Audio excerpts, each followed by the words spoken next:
வணக்கம் நண்பர்களே, விஜய் பிரேக் பேசுகிறேன்.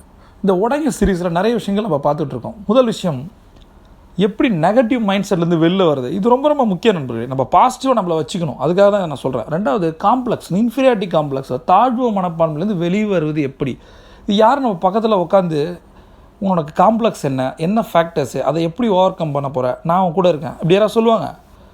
நமக்கு ஒரு நண்பன் எதிரி அப்படின்னா அது நாம் தான். சரியா, நாம் தான் நம்மளுடைய எல்லாத்தையும் முடிவு பண்ணணும். நம்மளுடைய ஃப்யூச்சரை நம்ம முடிவு பண்ண வேண்டியது நம்மளோட இன்னும் என்னால் முடிவு பண்ண வேண்டியது பண்ண போகிற செயலை முடிவு பண்ண வேண்டியது அப்போ ஒவ்வொரு செயலையும் அந்த தன்னம்பிக்கை ஜொலிக்கணும். சரி, அது தெரிவிக்கணும்.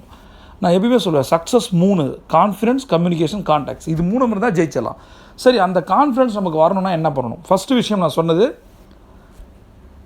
விஷுவலைஸ் பண்ணுங்கள், உருவப்படுத்துங்க. ரெண்டாவது, அஃபர்மேஷன், நமக்கு நாமே கட்டளையிட்டுக் கொள்வது. மூணாவது, ஃபியர், எதெல்லாம் உங்களை பயமுடுத்துதோ அதெல்லாம் தூக்கிறீங்க. நாலாவது, ரிஜெக்ஷன், ஆமாம் நான் உன்னை ரிஜெக்ஷன் பண்ணுறேன் அப்படின்ற கெத்தோடு வாங்க. அஞ்சாவது என்ன, ரொம்ப முக்கியமான விஷயம் நினைக்கிறேன். இதை நண்பர்களை திருப்பி சொல்கிறேன், ஹெட்செட்டை போட்டு கேளுங்க, கண்ணமூடி கேளுங்க. ஒரு பேப்பர் வச்சுருந்தீங்கன்னா என்ன விஷயம் ஷேர் பண்ணப்படுதோ அதை எழுதுங்க. அதை எப்படி இம்ப்ளிமெண்ட் பண்ணலான்னு யோசிங்க. சரியா, நான் காலேஜ் படிக்கும் போதெல்லாம் பார்த்தீங்கன்னா சில தன்னம்பிக்கையாளர்களோட நூல்களை வச்சுப்பேன். காலேஜ் கிளம்பும்போது எப்பயுமே என் கையில் குட்டியாக எப்பயும் ஒரு புக்கு இருக்கும். அது 10 காசு. அப்போ நான் காலேஜ் படிக்கும்போது அந்த விவேகானந்தர் கோட்ஸ்லாம் இருக்கும், பயங்கர பவர்ஃபுல்லாக இருக்கும். இப்போ கூட கிடைக்குது. நீங்கள் ராமகிருஷ்ணா மடத்தில் போய் பார்த்தீங்கன்னா அது கிடைக்கும். அது வாங்கி நிறைய வச்சிங்க, 10, 100 வாங்கி, ரொம்ப கம்மியான விலை தான் இருக்கும். அதை நண்பர்களுக்கு கிஃப்ட் பண்ணுங்கள். நீங்கள் பிஸ்னஸில் இருக்கவங்க அதை ஒரு சீல் பண்ணி அதை கொடுங்க, எல்லாரும் படிப்பாங்க. இது மதம் சார்ந்த விஷயம் கிடையாது, எல்லாருக்கும் தேவையான விஷயம் இது. சரியா, பவர்ஃபுல்லாக இருக்கும். ஒரு 3 வரி 4 வரி தான் இருக்கும். எப்படி 1.25 கோடியில் உலகத்தையே ரூல் பண்ண முடியுமோ அது மாதிரி ஒரு 3 வரி 4 வரி இருக்கும். அதை நான் வச்சுப்பேன், பார்ப்பேன். எப்பப்போலாம் நான் பஸ்ஸில் போகும்போதோ இல்லை எங்கே எனக்கு டைம் கிடைக்கும் போதோ பாக்கெட்லேயே வச்சுருந்து அதை எடுத்து படிப்பேன். அது ஏதோ ஒவ்வொரு தடவையும் ஒவ்வொரு மாதிரி சொல்கிற மாதிரி இருக்கும். அப்போ சில நேரங்களில் பார்த்திங்கன்னா செல்ஃப் டெவலப்மெண்ட்ஸ் புக்ஸ் இருக்குது, மோட்டிவேஷனல் புக்ஸு. அதில் கண்ண மூடி ஏதோ ஒரு பேஜ் எடுப்பேன்.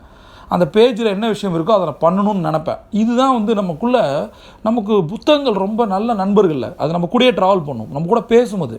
சரியா, அதனால் புத்தகம் படிங்க. அதாவது புத்தகம் ஒரு புக்கு படித்தாலும் இம்ப்ளிமெண்ட் பண்ணுங்கள். ஒரு நண்பர் வந்தார், அவருக்கு 3 கோடி ரூபா கடன் இருக்குது. அவர் 400 மோட்டிவேஷன் புக்ஸ் படிச்சிருக்காரு. பயந்து போயிட்டேன் நான். காப்மேயர் அவர் எழுதாத புக்கெலாம் இவர் சொல்கிறார். அந்த அளவுக்கு எல்லாமே தெரிஞ்சு வச்சுருக்காரு.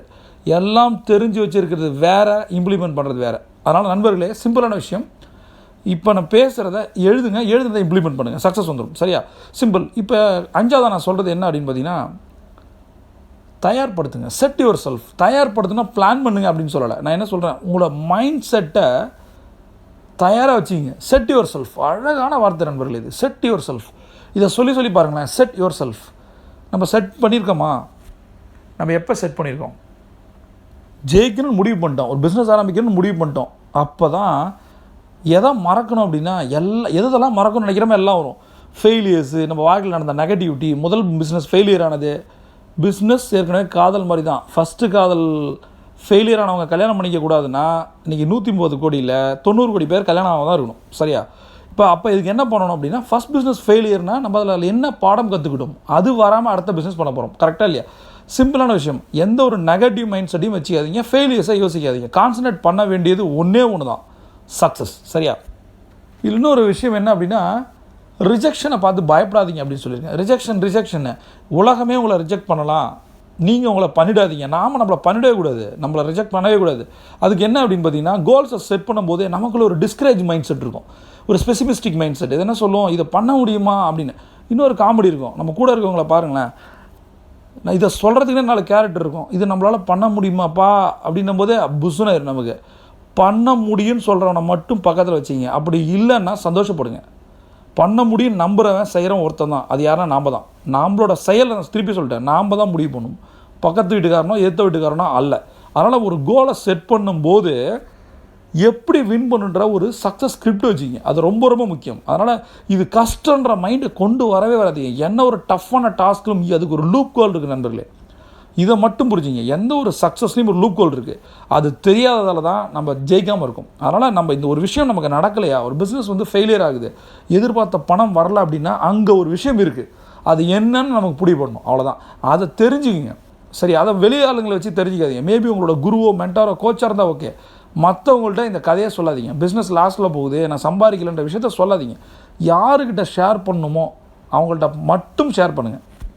திருப்பி சொல்கிறேன், கோலை செட் பண்ணும்போது இது கஷ்டம் நினைக்காதீங்க. கஷ்டமான கோல் ஒன்று கிடையவே கிடையாது. சரியா? இப்போ நான் செட் யுவர் செல்ஃப் அப்படி சொன்னேன். அது மாதிரி இன்னொரு அழகான வார்த்தை ஒன்று சொல்கிறேன் பாருங்களேன். Feel good. Feel good. யாரை பற்றி? நம்மளை பற்றி நம்ம அழகாக நினைக்கிறோம். எப்படி நினைக்கலாம்? இப்போ நம்மளை பற்றி நமக்கு நினைக்கும் போது என்னென்ன வருது? நீ ஒன்று பண்ணுங்களேன், ஒரு பேப்பரில் எழுதுங்களேன். உங்களை பற்றி நீங்கள் என்ன நினைக்கிறீங்க? நீங்கள் யார் ஆக்சுவலாக? மற்றவங்கள விட்டுருங்க. நீங்கள் யாரை காட்டிக்க விரும்புகிறீங்கன்னு முக்கியம் கிடையாது. உண்மையுமே நீங்கள் யார்? இதை யோசிக்கும் போது டைம் எடுத்துங்க. ஒரு பேப்பர் எடுத்து ஒரு டைரி ஒன்று போட்டுருங்க நண்பர்களே. சக்ஸஸ் டைரின்னு சொல்லுவேன். நான் 3 விஷயத்தை ஜெயிக்கிறதுக்கு சொல்கிறேன். ஒன்று சக்ஸஸ் டைரி. ஒவ்வொரு வீடியோஸையும் எடுத்து அதை எழுதி அதை இம்ப்ளிமெண்ட் பண்ணுங்கள். ஒரு டைரி ஒன்று போடுங்க. அதுக்கு அழகான பேர் வைங்க, சக்ஸஸ் டைரி. வேறு எது கூட ஏதாவது ஒரு பேர் கூட நீங்கள் வச்சுக்கலாம். 2வது டைம் பிளானர். டைம் பிளானர் இல்லாமல் ஜெயிக்க முடியாதுன்னு நான் சொல்கிறேன் நண்பர்களே. டைம் பிளானர்ன்றது கடைகளில் விற்கும், ஒரு 100 ரூபா அது மாதிரி தான் இருக்கும். காலையில் 6 மணிலேருந்து, ஆனால் நம்மளுடைய நாள் 3:30லேருந்து தொடங்குது. ஒரு வெற்றிகரமான மனிதன் வாழ்க்கை 3:30 மணிக்கு தொடங்குது. இந்த ரெக்கார்டிங்கை கூட நான் 3:30க்கு தான் பண்ணிகிட்ருக்கேன். சரியா? நான் எப்பயுமே அப்படி தான் பண்ணுவேன். இப்போ என்ன பண்ணணும் அப்படின்னா, அந்த டைம் பிளானரில் டைம் இருக்கும். 4 to 5, 5 to 6, 6 to 7 அப்படின்னா ஒரு நோட்டு வாங்கி எழுதுங்க. அப்போ உங்களோட ப்ரொடக்டிவிட்டி தெரியும். Unproductive time to productive time, இது நமக்கு தெரியும். நேரம் தான் பணம், நேரம் தான் சொத்து, நேரம் தான் எல்லாம். சரியா? இப்போ என்ன பண்ணுங்கள், ஒரு விஷயத்தை எழுத சொன்னேன். 3வது விஷயம் சொல்லிடுறேன், தங்க நேரம். முதல்ல சக்ஸஸ் டைரி, 2வது டைம் பிளானர், 3வது தங்க நேரம். இது 3 பண்ணால் விஜய் பிரயாகே உங்களுக்கு தேவைப்பட மாட்டான். போதுமா? அடுத்தது, இப்போ நீங்கள் உங்களை பற்றி எழுதும்போது என்ன எழுத போகிறீங்க? லைஃப்பில் ஒரு லிஸ்ட் எடுங்களேன். என்னென்ன குட்டி குட்டி விஷயத்தை நீங்கள் ஜெயிச்சிருக்கீங்கன்னு பாருங்களேன். ஜெயிக்கவே இல்லையா? பிறந்ததெல்லாம் எதுவுமே செய்யலை. சின்ன விஷயம், ஒரு சோப்பு டப்பா ப்ரைஸ் வாங்கியிருக்கோம். நம்ம வாங்கினா பரவாயில்ல, இப்போ நம்ம அதிகமாக வாங்க போகிறோம். சரியா? இன்றைக்கி 10th ஃபெயிலியர் தானே காட் ஆஃப் கிரிக்கெட். சரியா? அதனால் எதுவுமே நடக்கும். இப்போ ரிமைண்ட் பண்ணி பாருங்கள், சின்ன சின்ன விஷயங்களை எப்படி நீங்கள் ஜெயிச்சிங்க, உங்களோட அச்சீவ்மெண்ட் என்ன. எப்போயாவது ஒரு ஃப்ரெண்டு சொல்லுவோம், மச்சான் செம்மடா, நீ செம்ம கான்ஃபிடன்ஸில் உனக்கு தன்னம்பிக்கை கொடுத்துருப்பீங்க, ஏதாவது ஒரு விஷயம் ஜெயிச்சிருப்பீங்க, உங்களுக்குன்னு பர்சனல் சக்ஸஸ் கொடுக்குற நிறைய விஷயங்கள் இருக்கும்ல, அதை எழுதுங்க. அதை ஊதி பெருசாக்குங்க. அவ்வளோதான். அதை பண்ணது யார்? நீங்கள் தான். உங்களுடைய வாழ்க்கைக்கு ஹீரோ யார்? நீங்கள் தான். அப்போ ஹீரோவை ஏதோ ஒன்று பண்ணியிருக்கீங்களே, அதுதான் இப்போ நீங்கள், அதுதான் நிஜம். உங்களுடைய மைனஸ் நிஜம் அல்ல, உங்களோட ப்ளஸ் தான் நிஜம். இந்த இடத்துல தான் நான் ஒன்று சொல்ல வரேன். இப்போ நினச்சதெல்லாம் நடக்கணும், சக்ஸஸ் வரணும் அப்படின்னா செட் யுவர் செல்ஃப்னு சொன்னேன். அப்புறம் ஃபீல் குட். உங்களை பற்றி நீங்களே சூப்பராக நினைங்க, அட்டாச்மெண்ட் நினைங்க. நம்ம ஹீரோட நம்ம கெத்துடு அப்படின்னு நினைங்க.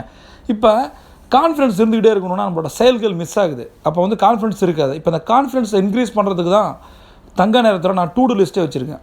ஒவ்வொரு விஷயமும் நீங்கள் டாஸ்க் படி பண்ணிங்கன்னா, டூ டூ லிஸ்ட்டும் சரி, ப்ரியாரிட்டியும் சரி, இதை பண்ணும்போது டூ லிஸ்ட்டு போட்டு ஒவ்வொன்றா செய்யும்போது அது அச்சீவ்மெண்ட்டாக மாறும். நிறைய பேருக்கு சின்ன விஷயத்தை கூட சக்ஸஸ் பண்ண முடியல அப்படின்னா கண்டிப்பாக அவங்க டூ டூ லிஸ்ட் போட்டிருக்க மாட்டாங்க. அதோட இம்பாக்ட் தெரியாது. ஒவ்வொரு பிஸ்னஸ் மேனும் டூ டூ லிஸ்ட்டை பற்றி தெரிஞ்சிருக்கணும். அதுக்கு தனி ஒரு வீடியோ இருக்குது, டூ டூ லிஸ்ட்டுன்னு சர்ச் பண்ணிங்க வரும். 2வது, குழந்தைங்களுக்கு கற்றுக் கொடுங்க. எக்ஸாம் எழுதுகிற குழந்தைங்களுக்கு அதுங்களே டூ டூ லிஸ்ட் போட சொல்லுங்கள். உங்களோட சிலபஸ் இவ்வளவு, இந்த சிலபஸை எவ்வளோ நாளில் முடிக்கணும், உங்களோட பிஸ்னஸ் டார்கெட் எவ்வளவு. அப்புறம் இன்னொரு விஷயம் சொல்கிறேன் பாருங்க, எப்பயுமே கம்பெனி கொடுக்குற டார்கெட் ஒர்க் பண்ணாதீங்க. நீங்கள் செட் பண்ணுங்கள் உங்களோட கோலை. நீங்கள் ஒரு பிஸ்னஸ் ஓனராக இருந்தால் உங்களுடைய போன மாதம் டர்ன் ஓவர் எவ்வளவு, அதை இன்க்ரீஸ் பண்ணுறதுக்கு என்ன பண்ண போகிறோம், ப்ராஃபிட் எவ்வளவு, அதை இன்க்ரீஸ் பண்ண என்ன பண்ண போகிறோம், நம்மளோட ஏரியாவை கிராஸ் பார்டர் எப்படி கொண்டு போகிறது, வேறு என்ன சொல்கிறது, பவுண்ட்ரியை தாண்டி போகிறது எப்படி, அதை கற்றுக்குங்க. நீங்கள் வேலை செய்கிறவராக இருந்தால், எம்ப்ளாயாக இருந்தால், உங்களோட டார்கெட் கம்பெனி 1 கோடி கொடுத்துட்டா 5 கோடி நீங்கள் ஒர்க் பண்ணுங்கள். கண்டிப்பாக 3 கோடியில் முடிப்பீங்க. டார்கெட் அச்சீவ் ஆகிட்டே வரும். இதுதான் என்னோடய டாக்டிக்ஸ். சரியா? கம்பெனி சொல்கிறதுக்காக ஓடாதீங்க, அந்த டார்கெட்டுக்கு ப்ரெஷர் எடுக்காதீங்க. எப்பயுமே இன்சென்டிவ்காவோ, காசுக்காவோ, போனஸ்க்காவோ வேலை செய்யாதீங்க. கெத்துக்காக, பெருமைக்காக வேலை செய்யுங்க. உங்களுக்கு உள்ளே இருக்கிற அந்த சந்தோஷத்துக்காக வேலை செய்யுங்க. அப்போ டூ டூ லிஸ்ட் போட்டு வேலை செய்யுங்க. ஆட்டோமேட்டிக்காக இந்த செட் ஒரு செல்ஃபும் வந்துடும், ஆட்டோமேட்டிக்காக ஃபீல் குட்டும் வந்துடும். நம்ம அப்போ அதுக்கப்புறம் பாருங்கள், இந்த டூ டூ லிஸ்ட் போட்டு கம்ப்ளீட் ஆகும்போது டாஸ்க் முடியும். உங்களுடைய பாஸோ, உங்களுடைய எல்லாரும் பாராட்டுவாங்க, உங்களோட எம்ப்ளாயிஸ்லாம் பாராட்டுவாங்க.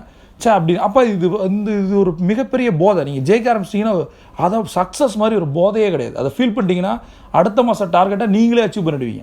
அச்சீவ் பண்ண ஓடுவீங்க. ஏன்னா இப்போ நீங்கள் ஒரு ரோல் மாடல் ஆகிட்டீங்க, ஒரு ஹீரோ ஆகிட்டீங்க. அதனால் நீங்களே முதல்ல ஃபீல் குட்டாக மாறுங்க. அப்புறம் செட் யுவர் செல்ஃப். இதுதான். இதையெல்லாம் நடைமுறைப்படுத்தும் போது நண்பர்களே, கண்டிப்பாக உங்களால் 100% ஒரு ஹீரோவை மாற முடியும். திருப்பி சொல்கிறேன், தன்னம்பிக்கை மிக்க மனிதனை தான் எல்லாரும் விரும்புவாங்க. சரியா? நீங்கள் யாரையோ விரும்புகிறீங்கன்னா அதுக்கு மிகப்பெரிய காரணம், அவனை பார்த்தா அந்த போல்ட்னஸ், பிரேவ்னஸ், ஒரு கெத்தாக இருப்பான். அந்த கெத்து நமக்குள்ளே வந்துச்சுன்னா சக்ஸஸ் தானாக வரும். நம்மளை திரும்பி சொல்கிறேன், பிரபஞ்சம் உங்களுக்கு கொட்டித்தர காத்திருக்கு. See you on top.